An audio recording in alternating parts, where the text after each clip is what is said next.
of all, 4G, we'd all be familiar that 4G was the upgrade from 3G. Now, 3G just stands for third generation. 4G is fourth generation. And when we think about 4G, 3G, 5G, we think about internet, we think about telephones.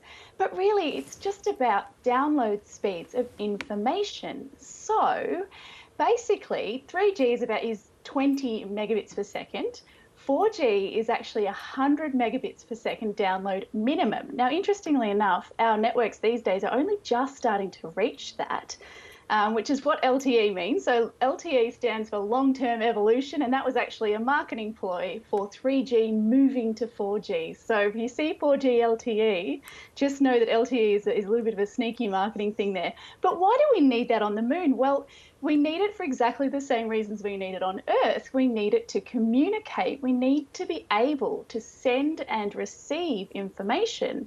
And if we want to make a sustainable base on the moon or Mars in the future, we actually need to be able to communicate in real time from the moon to the moon, from modules going around in orbit in the moon to the moon. So I'm talking videos, everything we do on Earth, HD videos. We need to be able to control robots. We need to be able to call back to the orbiter, and we need to be able to send large packets of information very quickly. And we can't afford to be relying on linking all the way back to Earth. So that's why 4G is needed. So now that's fascinating, and thank you for explaining it so well. So then that takes us to how serious this push is by NASA for this human presence on the moon. How realistic is it? Well, I think it's quite realistic now. We've got the perfect coming together of sort of three things. As you would know, it's been over 50 years since the first person walked on the moon. So now we've got an increase in the technological capabilities. We've definitely got a bit of an increase in interest. And basically, one of the most key factors is the combination of government and private partnerships. So now that we actually have all those technologies, it's kind of got too big for governments just to control and space agencies just to control on their own. So they're starting to tender out their projects for technology design and certainly taking us up to the moon and all the other little bits and pieces to other private companies. And that sort of divestment is seeing a whole host of technological advancements. How many people, how big is this base potentially going to be? Oh, goodness knows. At the moment, they're really planning. Artemis program is a NASA program at the moment that they're planning to. Artemis 1 is basically testing out their new SLS rocket and their Orion partially reusable space capsule, and that's the first one. So Artemis 1 will do that, and that'll go out I think in 2021. And then in 2022, we're looking at a manned, a crewed mission that will actually go around the moon 6 times opposite orbit. We call that a retrograde orbit. And then what they're actually going to build is this thing called a gateway, which really just sounds like a movie to me. But basically, just like the ISS goes around the Earth, this gateway will be going around the moon. So it's sort of like the next stop to the surface. And then from there, we're looking at Artemis 3, 2024, when we'll actually see the first woman walk on the moon. Wow, that's going to be exciting. That in itself is going to be worth it.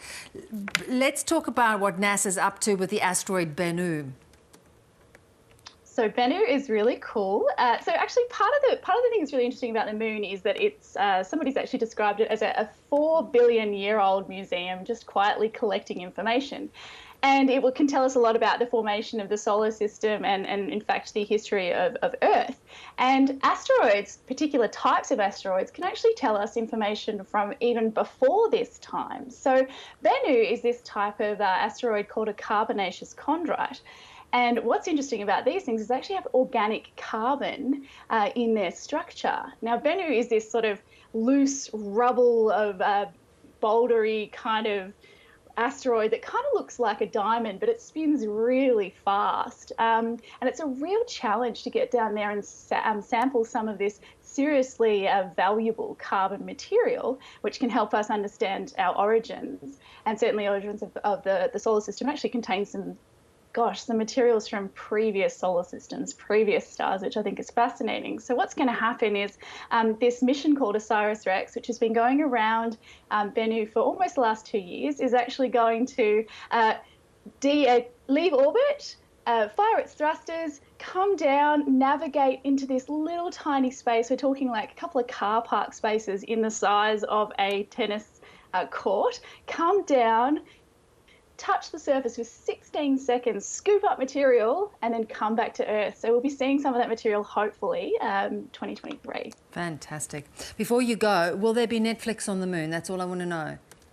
Well, I mean, 5G is 1 gigabit per second. So hopefully, I mean, we'll need to beam it up there. But that's the whole point, isn't it? We want to make it livable. Absolutely. New meaning to the word Netflix and chill. Thanks so much. It's been terrific to have you make so much sense of all of this, Claire. Thanks so much. Thank you very much. Cheers.